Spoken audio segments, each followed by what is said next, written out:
I got to go to Ohio last week and go to see the Ohio State Buckeyes, which is kind of my childhood favorite team, play against Notre Dame, and they beat Notre Dame.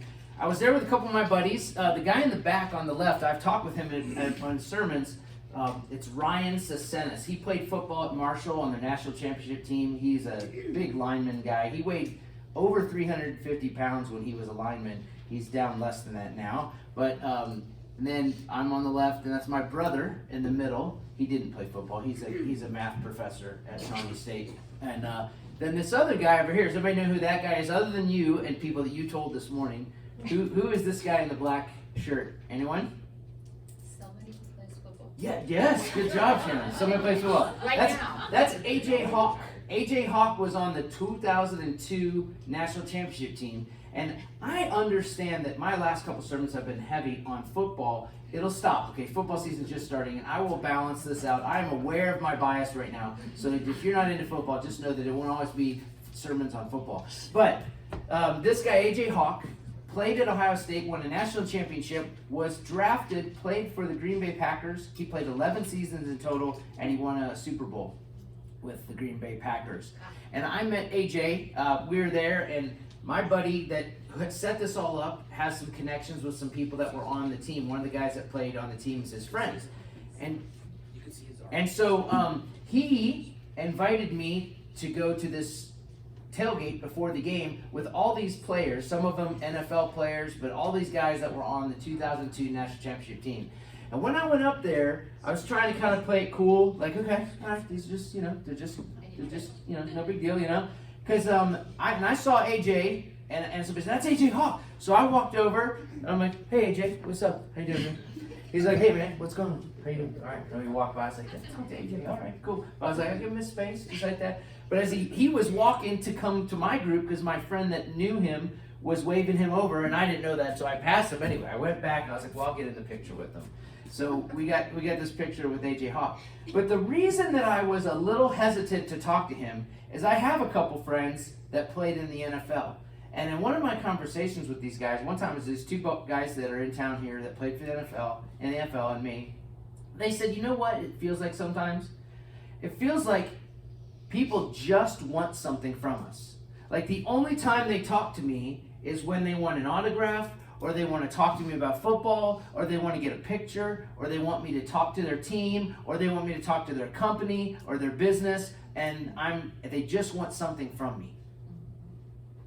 And that resonated with me, and so when I saw AJ Hawk, I kind of had it in my mind, like, I don't want just something from this guy. I mean, I want to tell him, hey, how you doing, and great job, and it's awesome to see you here.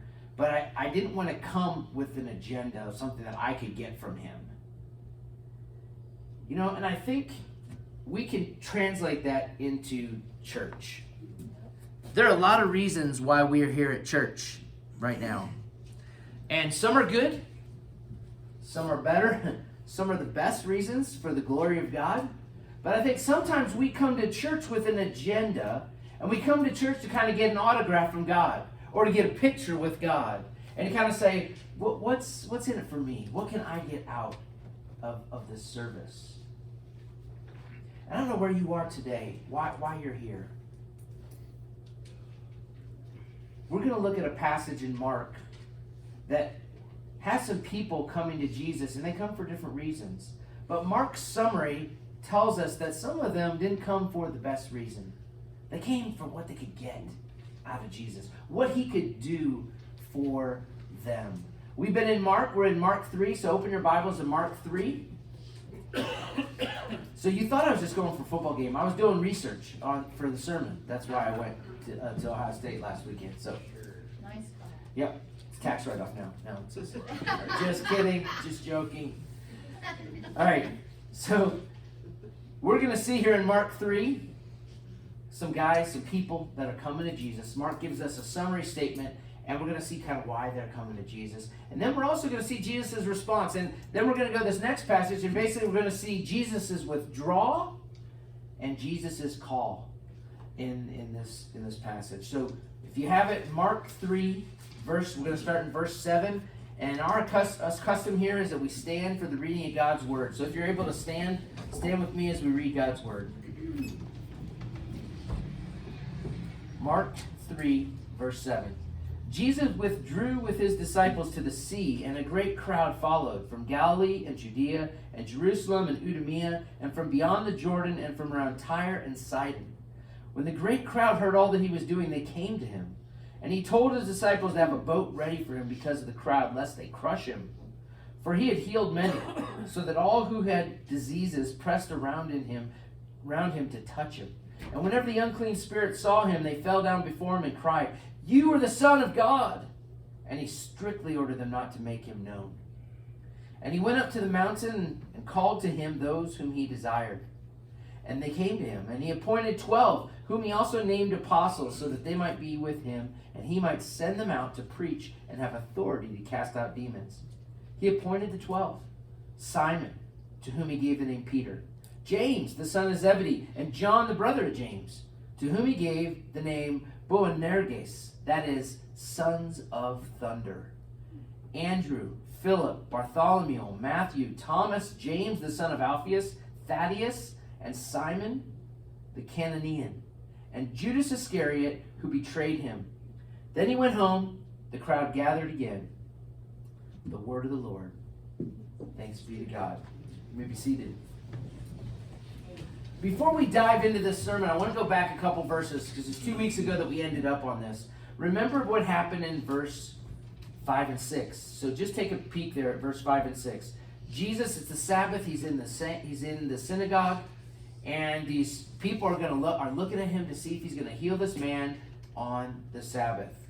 And it says that Jesus, he looked around at them with anger, grieved at their hardness of heart. Jesus looked at these Sadducees and these Pharisees and all these people that were testing to see, is Jesus going to heal this man on the Sabbath? And he said to the man, "Stretch out your hand." He stretched it out, and his hand was restored. The Pharisees went out and immediately held counsel with the Herodians against him, how to destroy him. So Jesus, we've seen him heal, right? He healed a lame man. He's healed a man with leprosy. Now he's healed this man whose hand is all withered, and now it's healed. And the Pharisees are upset that Jesus is healing on the Sabbath. Kind of goes over their head that Jesus is healing. And we talked about that they kind of missed the point that Jesus is healing people, that he's of God because he's healing people. And Jesus looks at them in anger. And then they turn around and they say, well, how can we destroy Jesus? How can we basically kill him? We've got to get rid of this man, Jesus. So as we've seen, Jesus starts his ministry with the baptism by John the Baptist. And where was that? That was just outside of Jerusalem. That was on the other side of the Jordan, in the area, the Jordan River. And that was down in Judea. But then Jesus goes to the wilderness, and then he goes up to the north. And almost everything we've read so far in Mark 1, 2, and 3, has been up in Galilee. He's been in Galilee. He went and he saw Peter and Andrew, and he called them out first.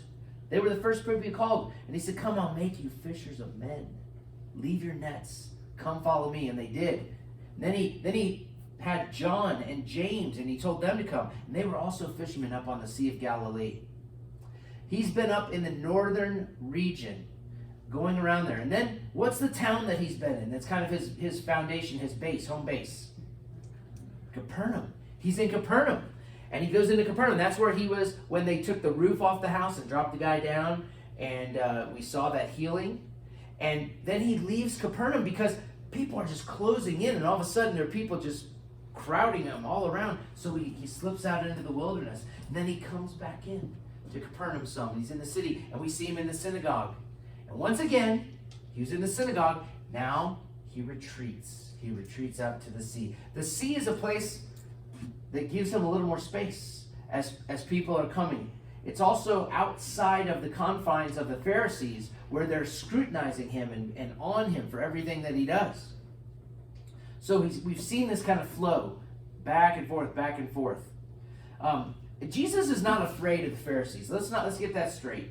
he doesn't leave the city because he's worried about the Pharisees doing something to him. Jesus is on a path, and he knows where he's going. You and I know where he was going. He's going to the cross. Jesus was headed to the cross, but not on anyone else's timetable, on his timetable. And he wasn't worried about losing his life. In fact, that was part of his plan, but in his time and in Jerusalem at the appointed time.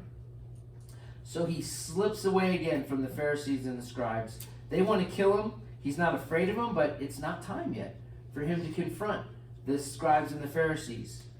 But the scope of his following is increasing. Let's look back here at this passage. And I want to show you on here a map of what we're talking about. Because we have the kingdom of Israel is in blue. The kingdom of Judah is in gold. Remember when they split up? The two tribes, when Rehoboam came in to play, he basically said, my father Solomon was tough. I'm going to be even tougher. And his friends, who he got counsel from, told him to do this. And Israel said, fine, we're out of here. So the northern 10 tribes separated from the bottom two, from Judah and Benjamin. And they became what's called Israel. That's the blue. The bottom stayed Judah. That was the gold. Now the blue sinned, and God brought some friends from Assyria. The Assyrians came in 722. They destroyed Samaria, which was the capital of the Israelites. The Israel up here. You can see that star where it says Samaria. They destroyed Samaria. They wiped out many of the Israelites, and then the rest, a lot of them, they took with them back to Assyria. Then they brought people from Assyria in. Their strategy was, instead of leaving a country intact and putting kind of soldiers over them, they were just going to dilute that country and bring in other people, so basically that country ceased to exist. And that's what the Samaritans were. The Samaritans became this mixed group of people. The Jews in the south, in Judea, you know what they called them? It wasn't a nice term. They called them half-breeds, because they were half Jewish and half something other than Jewish. They were Assyrian or mixed. They didn't look at them as Jewish. They lost their purity, if you will. And so the Samaritans were this people group now, this mixed pagan culture along with worship of Yahweh, and it was a mess in there in the middle. But up north, what's this little body of water at the top? What's that called? The Sea of Galilee. So down here, we have the Dead Sea, and the river that goes up is the Jordan River, and at the top up there is the Sea of Galilee. Well, Galilee became this pocket of Jewish believers who stayed true. They didn't intermarry. And so it became little cities and places up there were kind of like Judea, in the sense that they were pure and not this mix of the Samaritans who were mixed in with the pagans. They became pure and worshipped Yahweh. They followed through things. And they would even travel through Samaria to go down into Judea. But they were pockets. They were in Israel. They were taken away, and they had to come back, and they reestablished those towns and those cities. That's where Jesus is up here. And I'm hammering this point because I think when we talk about Jesus going to Galilee, Jesus going to Jerusalem, in our minds, of some of you that haven't been there, you just kind of think it's all Israel, right? It's all this thing like this. No, it's completely different. When Jesus is up here in Galilee, he is in the country. He is in the lesser kosher and the lesser refined Jewish people. In fact, when someone from up north in Galilee would come down to worship in Jerusalem, they could tell right away. How could they tell? Their clothes. Their clothes? Something else. Okay, I was on a Zoom video. I don't know how we got blessed to be in this video, but I was on a Zoom call with Paul David Tripp this week, Deborah and I, and a bunch of supporters of Paul David Tripp, and he was talking to us on Zoom. And before the Zoom call, they let everybody kind of talk before he started talking. And Deborah, just for kicks, put the Ohio State Stadium background behind us on the Zoom screen. And everyone's talking like, where are you? Are you at the stadium? What is this stadium? What's going on? Are you a Buckeye? What? This one lady goes, who's that? is that football that you're watching? What is that you're doing there? Is that football? And I was like, okay, she's not from Ohio. I can tell this person right away because of her accent. She was from Ireland. And I was like, oh, this lady's from Ireland. And Ireland has Irish football that is a little different. They do their own thing. And then they have football they call football, that's soccer. And I was like, no, it's not Irish football. It's not soccer football. It's American football. She was like, oh, okay. But I could tell right away with her accent. And I bring that up to say, that's what it sounded like. It was that big of a difference. Someone with an Irish accent talking to someone from Ohio, that the Jewish people recognized these Galileans. They said their words differently. They used a type of Aramaic that had different slurs. They had different language. And they could tell right away, oh, you're one of those country Jews from up in Galilee. And they looked down on them. They looked down upon them.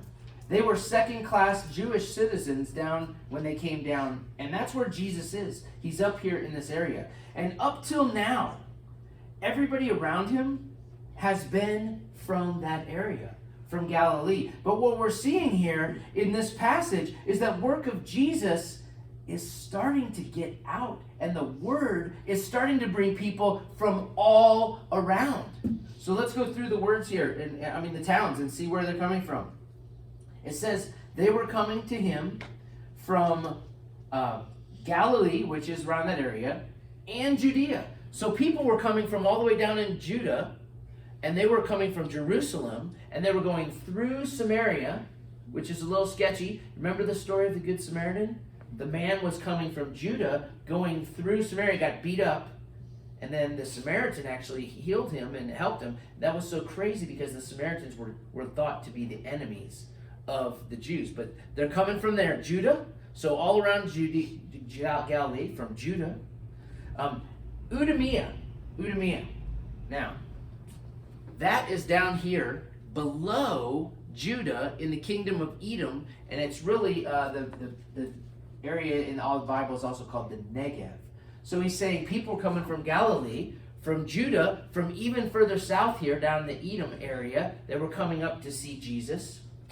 And then from beyond the Jordan, so you've got the Jordan River, and they're coming from the right, from the east of the Jordan River. And from Tyre and Sidon. Now Tyre and Sidon aren't on this one, but up at the very top you can see Tyre. See, it says Phoenician states. The Phoenicians were known for what? Their blinds. The Phoenician blinds. Just kidding. The Phoenicians were known for their trade and their purple color, actually. They came up with purple dye that would export all around the world. They were 7-8 BC. So that was an ancient group. But here's now Tyre and Sidon. You can see this is the Sea of Galilee. So now they're coming from the north and the west.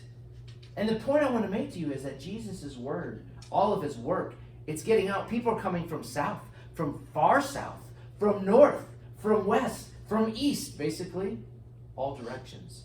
They're all coming to him. But why were they coming?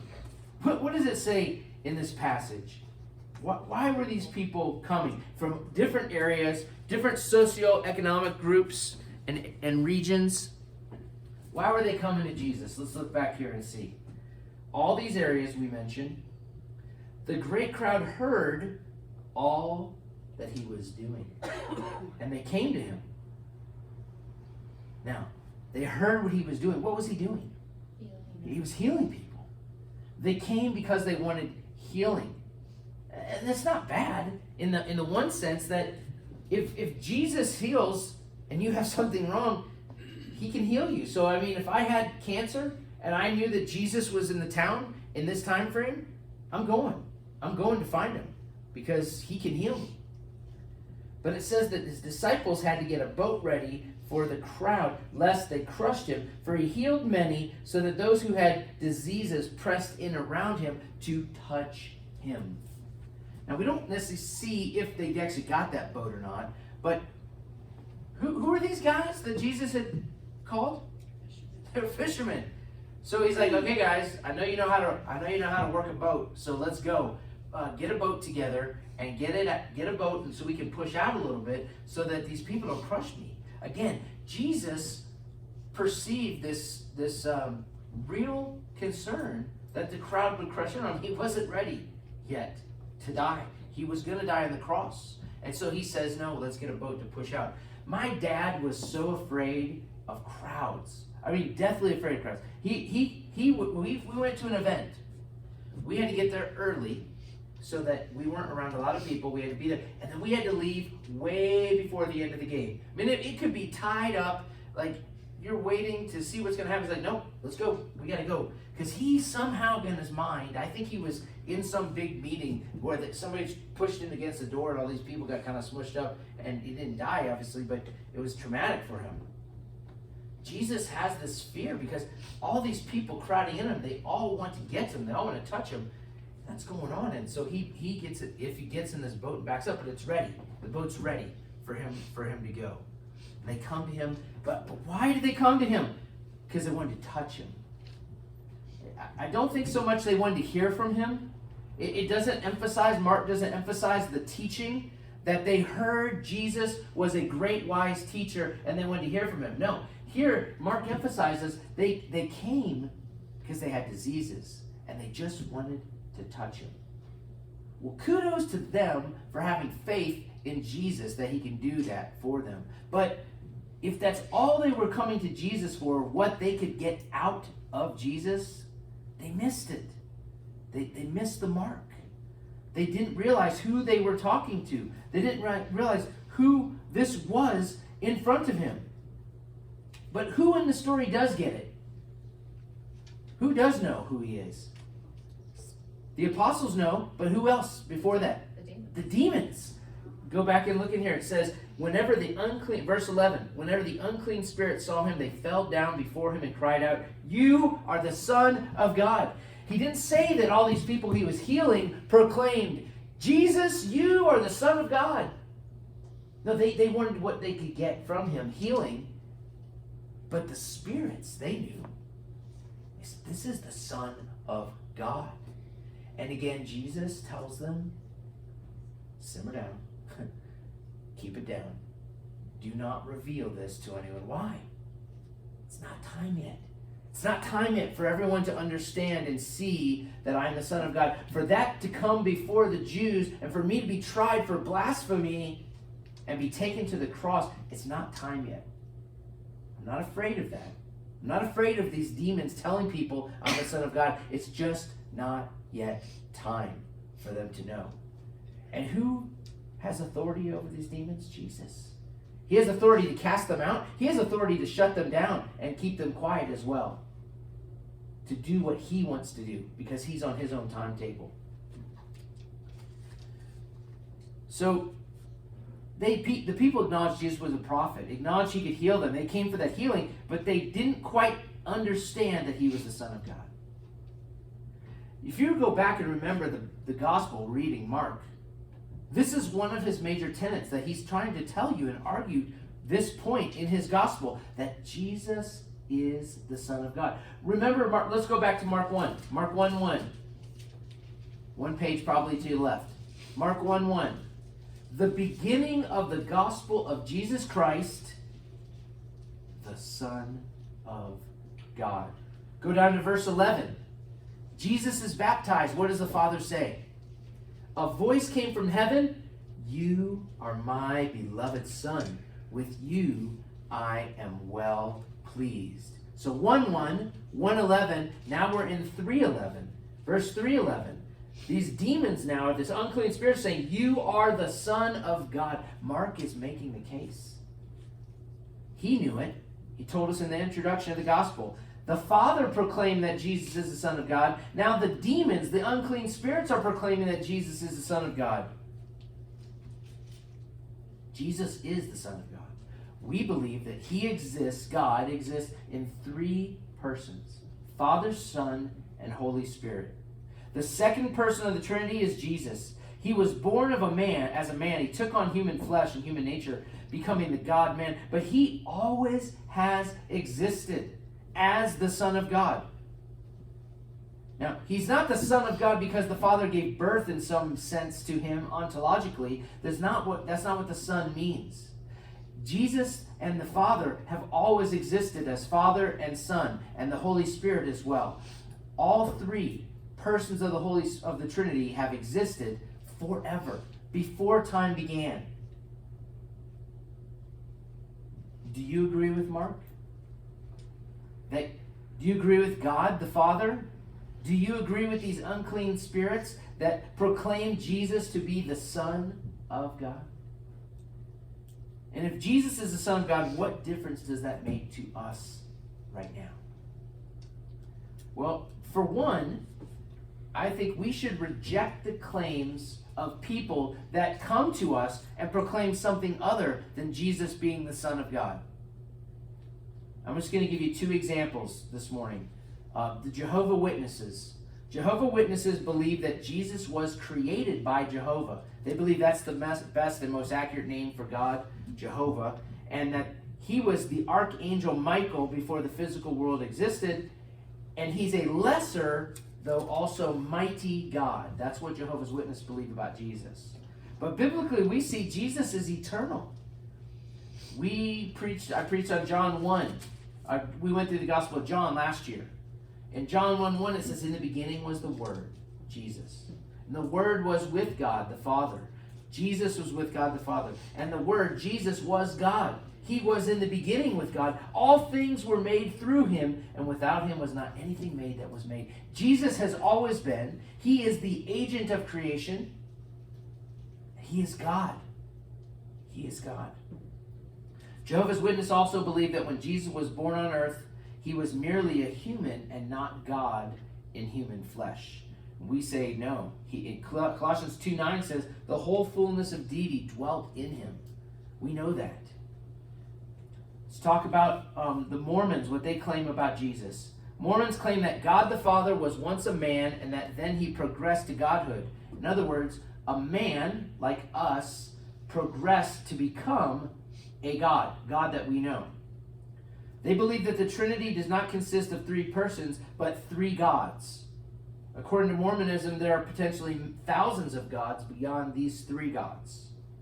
Mormons believe that humans, like God the Father, can go through a process of exaltation to godhood. In other words, man became God. That's what happened to God. That can happen to you too. You can go through a process where you become a God. Jesus progressed to deity in the spirit world. He was the firstborn spirit child of a heavenly Father and heavenly Mother. That's what Mormonism proclaims. But as we go through Mark and as we go through the Bible, we see evidence to the contrary. We see that Jesus is the Son of God. So far we've had Mark 1:1, Mark 1:11, Mark 3:11. We're going to have more verses in Mark that talk about Jesus being the Son of God. But let me just bolster this argument with 3 chapters for you to look at later, or sections of chapters for you to look at later. If this is something that you kind of not settled on, of Jesus being deity, fully God, with no beginning. Colossians chapter 1 and 2, Philippians chapter 2, and Hebrews chapter 1. I just want you to just jot those down and you can look back through those. We don't have time to go through those right now, but you should be prepared to argue for the deity of Jesus. And he is the Son of God, and what that means is that he's fully God.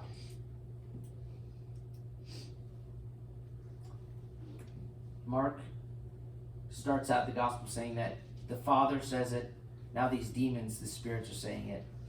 And we need to be able to defend that Jesus is God. Let's look at that was the withdrawal away from these people that came to him. Now let's look at his call in the second section. Go back to verse 13 with me. Mark 3:13. He went up on the mountain and he called the disciples. Now, I want to point this out. Jesus initiated the call. He chose whom he wanted to choose. And he called those people to him. And what did they do? They responded. They followed him. They went to him. And among all those that followed Jesus, there were more than just the 12 that were following Jesus. But among all those, he chose 12 men to come to him. And he appointed them, it's called apostles. Now, the word apostle means a messenger or one who is sent. So he called these people out to be his messengers, and he's going to send them out. He didn't send them out just yet, but he's going to send them out to do things, to preach the gospel and to minister to people in the power of the Holy Spirit. He appoints 12 of them. it's been noted, and there are some verses that talk about them sitting over thrones over the 12 tribes, that these 12 disciples will sit over the 12 tribes of Israel. It's not a mistake that there were 12 tribes of Israel, and now there are 12 disciples. But they're coming into this position now, 12 of them, to be in authority. And Jesus is giving them authority. And among these 12 that he chose to follow them, they had already been with Jesus. They were with him already. They're in this group, and now he's picking these men to be ambassadors of the gospel, to be officially commissioned, to be messengers sent out, to preach and receive authority. So let's talk through these guys, okay? So these names, there are some other passages if you want to jot down in your notes. Matthew 10, 2 through 4 has another list. Matthew 10, 2 through 4. Luke 6, 14 through 16. And Acts 1, 13. All three of these have other lists of the disciples. And I'm going to make a note of one difference that two of them have, but basically they have these same men. First is Simon. Now, what did he call Simon? What's his name? Peter. What does Peter mean? The rock. The rock. And so he names Peter the rock, and Peter is his first disciple. It's when he first called Peter and Andrew. He called them. And you know Peter. He is ready to go, right? He is, God bless him, he's ready to give an account. Sometimes he gets it right, and God's like, Jesus is like, way to go. Sometimes he's wrong, he's like, get behind me, Satan. Not so good. And so Peter, though, he's bold, and he's a leader. He and James and John formed this inner group that Jesus took these three, Peter, James, and John. When he went to the Mount of Transfiguration, that's who he took. Sometimes he'd go somewhere, he'd take those three with him. Those are kind of his inner core group of these three. So that's why I think the next two are listed, James and John. And why does it say James the son of Zebedee? Well, we have another James later, right? James the son of Alphaeus. So we have two James. But this James is brother with John. So Peter, James, and John. Sons of Thunder. Man, if there was WWF or whatever it's called, WWE now, I know they didn't have it back in the day, but if you had tag team wrestling, the Sons of Thunder, James and John, you just see these guys coming out. Like, they were not calm guys. Like, there's a passage, this group doesn't receive them, the village of Samaritans. And Luke 9:54, and it says, when disciples James and John saw it, they said, Lord, do you want us to tell fire to come down from heaven and consume them? And he turned and rebuked them, like, simmer down, calm down, James and John. But that's them. So you got, man, these are his three core guys. They're men of action, right? What does Peter do when he gets arrested? Takes a sword and cuts off the ear of one of the soldiers. James and John are ready to call down fire on people. I mean, these guys were go-getters. And these are his inner group, his core group. Then we have Andrew, who is Peter's brother. So Simon and Andrew are brothers. So we have Andrew. So two sets of brothers, Peter, Andrew, James, and John. Philip. Philip was in Galilee. He was called by Jesus. Jesus called out Philip, and then Philip goes and tells Nathanael. Now, wait a minute. Nathanael's not in this list. What's going on? Nathanael's other name is Bartholomew. Philip went and told Nathanael, we found the Christ. And Nathanael says, can anything good come out of Nazareth? Really? Seriously? Nazareth? And then Nathanael goes to Jesus and he says, I saw you under the fig tree. Even before Philip told you were coming, he says, my Lord and my God. And so that is Nathanael, also known as Bartholomew. Those guys. Then we have Matthew. Now, who is Matthew? Matthew has another name too. We've already talked about him in Mark. Levi. He was a tax collector, and he's Levi. So Levi is his Jewish name, and Matthew is his Greek name. Levi or Matt is the Matthew. He's a tax collector from Mark 2 that we saw Jesus say, come, follow me, and he left his post and he came and followed him. Thomas. Now, Thomas, it doesn't say in this passage, but he was a twin. He was called Thomas the twin. So he had a twin brother, but his brother was not one of the 12 disciples. And he was also not there when Jesus appeared. So what do we call this guy? He has a great name, Thomas, doubting Thomas, right? Poor guy. Doubting the rest of his life. The rest of for all eternity, everybody, oh, Doubting Thomas. We're going to see him in heaven. Oh, you're Doubting Thomas. Can you please go past the doubting thing, okay? Saw Jesus later. I'm with you. James, the son of Alphaeus. We don't see too much about him other than he's not James, the son of Zebedee. That's why he's called James, the son of Alphaeus, because we have two Jameses. Then Thaddeus. Thaddeus has another name in Luke and in Acts. So if you're looking through all these lists, you're like, wait a minute, there's no Thaddeus in Luke and Acts. That's because his other name is Judas, the son of James. And so Thaddeus and Judas, the son of James, are the same. We don't have too much about some of these guys other than that, like these names. Simon the Zealot. Why is he called Simon the Zealot? Well, possibly because he was a zealot for Jewish independence. Who was over the Jews at this time? Romans. And there were zealots that were like, hey, let's take back this land. Let's get rid of the Roman occupation. And he was a zealot, but he was also probably a zealot for Jesus. But why would they call him Simon the Zealot? We have the other Simon, right? Simon who's now Peter. So we have Simon the Zealot. He is this little tag because that's different than Simon who's Peter. So we have two Simons, two Jameses. And then we have Judas Iscariot. Judas Iscariot. And here we have the worst tag because he was the one who betrayed Jesus. His name, Iscariot, means inhabitant of a town called Kerioth. Kerioth, that part Kerioth is Kerioth. And an inhabitant of Kerioth, well, that was in Judea, down south. And what I'm just making the point is, most likely, all of these guys were from the same region in Galilee, except for one guy. Who? Judas Iscariot, who's from Judea. And who's the guy that betrays Jesus? Judas Iscariot. And Jesus chose these 12 men. Isn't that interesting? Jesus, why would you choose Judas if you know that he's going to betray you? Because that's all part of God's plan. That was part of his plan. He knew that. He knew that. When Judas goes out, who's the guy that they get to come in Acts 1? Matthias. Matthias becomes the guy that replaces Judas because Judas dies, and they bring Matthias in to be the 12th disciple. So there's his group. There's his men. Now, if you were starting a company with 12 men, and then you left that company and you said, I'm leaving, I'm going away, how long do you think that company would continue to be in existence? I guess it depends on the men that you got to take it over, right? Maybe 10 years? Maybe 100 years? 1,000 years? 2,000 years? Jesus started this church with these 12 men, and then when Judas goes out, he brings one more in. And these 12 men are his hope.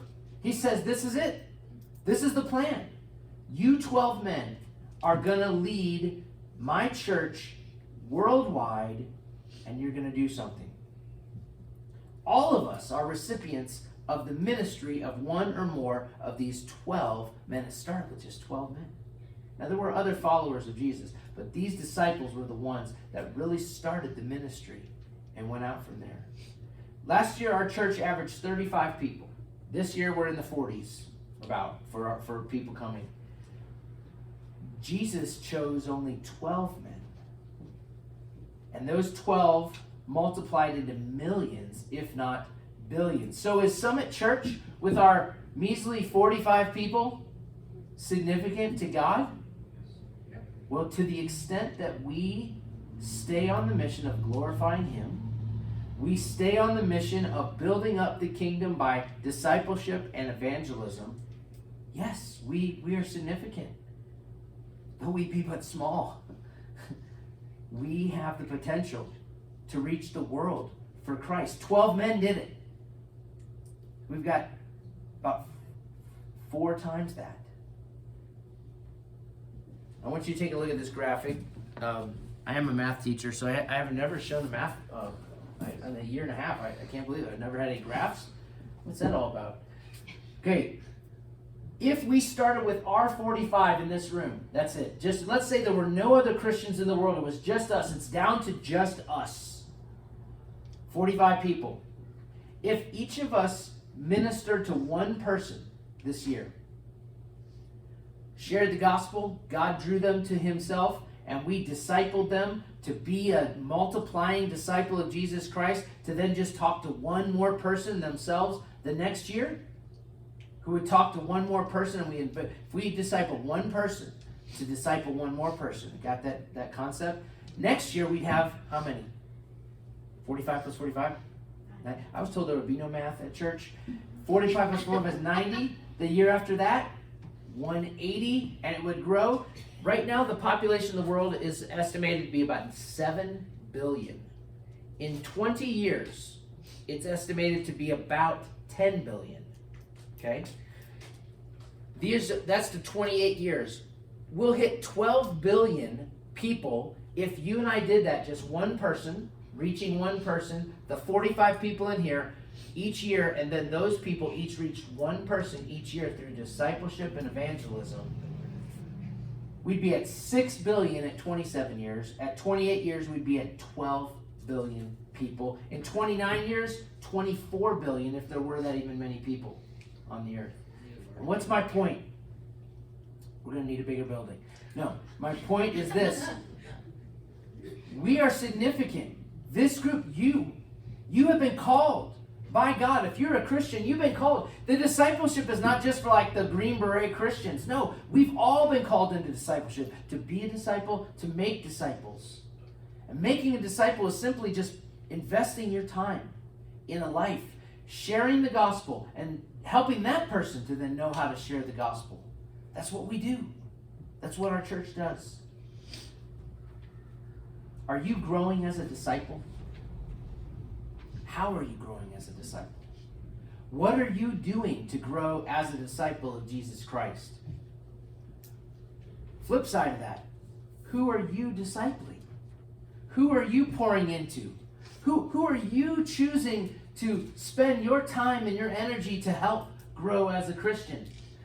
Ideally, we're in both relationships. We're with somebody that's helping us grow, or a church, or we're doing things to grow as a disciple, and we are being disciples to build disciples in other people. This Wednesday, you guys have an opportunity to do that.